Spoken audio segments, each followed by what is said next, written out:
नमस्कार। आप सभी का द हिस्ट्री यूट्यूब चैनल में हार्दिक स्वागत है और मैं हूं विकास टेकरे। दोस्तों, समय ऐसा है कि मानो बीमारियों की आपस में प्रतिस्पर्धा हो रही हो। एक बीमारी अपने पीछे 100 बीमारियों को लाकर खड़ी हो चुकी है। बहरहाल हमारा विषय है वाइट फंगस। वाइट फंगस क्या है और इससे जुड़े कई ऐसे प्रश्न जो आज लोगों के मन में हैं, उन सभी का जवाब हम दे रहे हैं। बस उम्मीद करते हैं आप वीडियो के अंत तक बने रहेंगे और जानकारियों को ग्रहण करेंगे। दोस्तों, वाइट फंगस, जिसका वैज्ञानिक नाम एस्परजिलोसिस है, वाइट फंगस और कोविड-19 में अंतर करना बहुत मुश्किल है। हेल्थ एक्सपर्ट के अनुसार वाइट फंगस इन्फेक्शन भी कोविड-19 की तरह व्यक्ति के फेफड़ों पर अटैक करता है।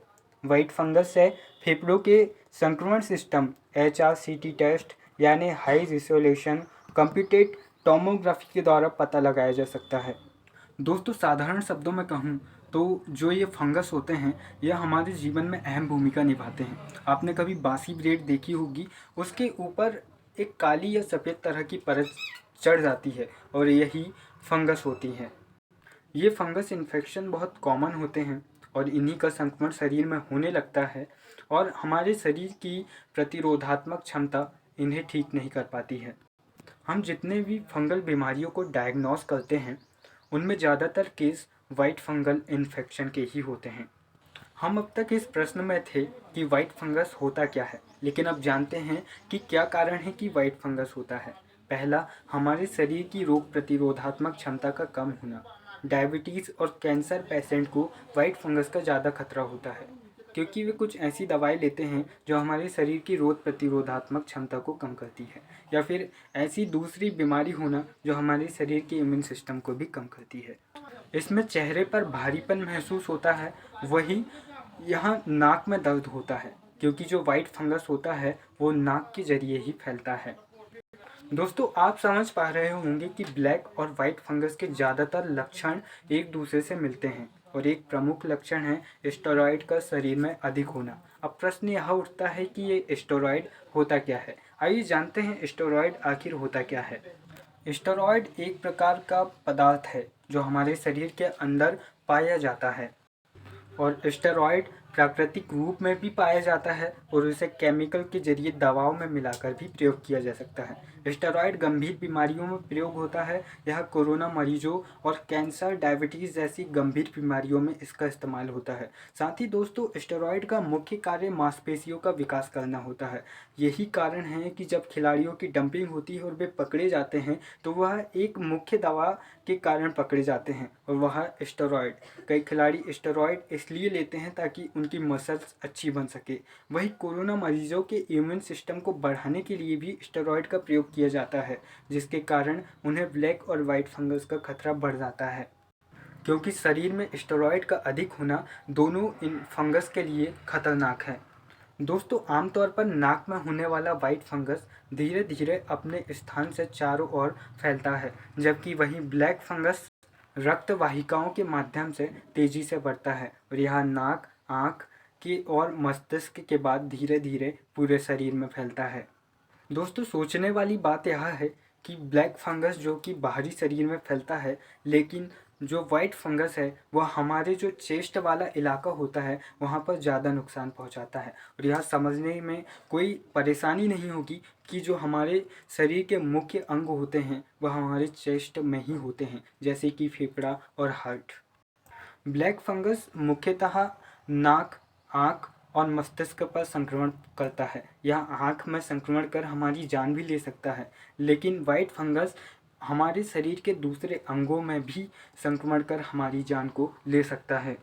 वाइट फंगस का संक्रमण बढ़ने पर इसकी मौजूदगी नाखूनों, त्वचा, पेट, मस्तिष्क और हमारे इंटरनल पार्ट्स पर देखी जा सकती है। दोस्तों, ये हमने बताए कारण, संक्रमण कैसे फैलता है, कहाँ फैलता है और कैसे पहचानें। अब जानते हैं कि इसका इलाज कैसे संभव है और क्या कारण है कि इसी समय ये दोनों फंगस भारत में आए।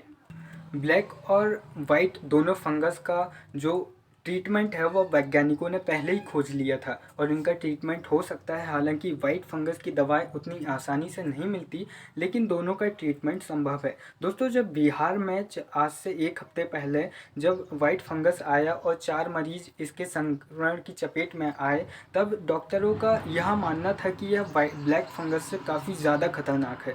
लेकिन जब 4 दिन पहले जबलपुर में एक 55 वर्षीय व्यक्ति इससे ठीक हो गए, तब डॉक्टरों को यह लगा कि यह ब्लैक फंगस से उतना ज़्यादा खतरनाक नहीं है, क्योंकि यह नाक में होता है और नाक वाले क्षेत्र में ऑपरेशन के जरिए इस वाइट फंगस को निकाला जा सकता है और सामान्य दवाओं के जरिए भी मरीज को ठीक किया जा सकता है। दोस्तों, डॉक्टर S.N. सिंह के अनुसार वाइट फंगस ब्लैक फंगस से ज़्यादा पाया जाता है। वाइट फंगस के लिए एम्फोटेरिसिन बी और एवं कोनाजॉन ग्रुप की दवाएं दी जाती है। हालांकि यह डॉक्टर की सलाह पर दी जाती है, लेकिन ये दवाएं रिकवरी करने के लिए काफ़ी कारगर हैं। अब एक महत्वपूर्ण प्रश्न है जिसका जवाब हम देने जा रहे हैं कि यह संक्रमण इसी समय क्यों भारत में फैल रहे हैं। Doctor S.N. सिंह के अनुसार बीते दिनों लोगों ने ऑक्सीजन लिया, जिनका ऑक्सीजन लेवल ठीक था उन्होंने भी लिया। कई बार ऑक्सीजन का वायल गंदा होता है, फ्लोमीटर में दूषित पानी भरा होता है। इसी वजह से चेस्ट में फंगस पनपने की संभावना रहती है। चूँकि ऑक्सीजन चेस्ट में ही जाती है, कोरोना के मरीजों को एंटीबायोटिक स्टेरॉयड दी जाती है, तो उनको ये फंगस होने की बीमारी ज़्यादा संक्रमित कर सकती है। दोस्तों, ये जानकारी थी जो हम आपको देना चाह रहे थे। आपको बताना चाहूँगा कि हम ब्लैक फंगस पर भी एक वीडियो बना चुके हैं, चाहे तो आप लिंक डिस्क्रिप्शन में है उसे देख सकते हैं। और आपसे बस एक बात कहना चाहूँगा, आप वीडियो को लाइक, कमेंट, शेयर, सब्सक्राइब करें ना करें, लेकिन शेयर करें। शेयर आप भले ही हमारे वीडियो के माध्यम से करें या फिर जानकारियों के माध्यम से करें, लेकिन शेयर करें। अच्छी बातें शेयर करना अच्छी बात होती है। दोस्तों, इस संक्रमण के समय में भी एक इंसान 2 चीज़ों को फैला सकता है। एक तो होती है अच्छी बात और दूसरी होती है अफवाह। जब एक व्यक्ति अफवाह फैलाता है तो वह अफवाह कई मौतों का कारण बन जाती है, लेकिन जब वे एक अच्छी बात फैलाते हैं तो वो कई लोगों की जान बचा सकती है और वो दुआ आपके लिए कभी ना कभी सही वक्त पर काम आ ही जाती है। दोस्तों, वीडियो के अंत पर बस इतना ही कहना चाहूँगा, आपकी खुशी आपकी आज़ादी पर निर्भर है और आपकी आज़ादी इस बात पर निर्भर करती है कि आप कितने साहस दिखाइए अपनी सुरक्षा के लिए और साहस दिखाइए अपनों की सुरक्षा के लिए। जय हिंद।